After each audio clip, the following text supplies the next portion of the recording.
If you would implement the DDMRP again, what would you change? What was your learning? What would you do differently? I think I will go to play DDBrix.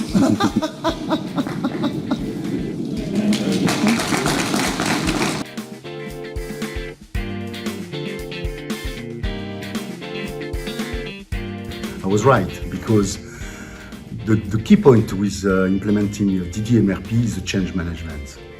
And DDBrix is an excellent tool, so you really can see that it's not push flow, it's not pull flow, it's not traditional MRP, it's something that is really, really different.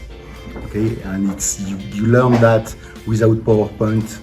It's not theory. You spend one day and basically you touch and you understand the key concept of DDMRP. So now we have the challenge that we have 130 people in Michelin. I'm not saying that we are going to train everybody, but for sure we need to think how we can deploy this kind of tool.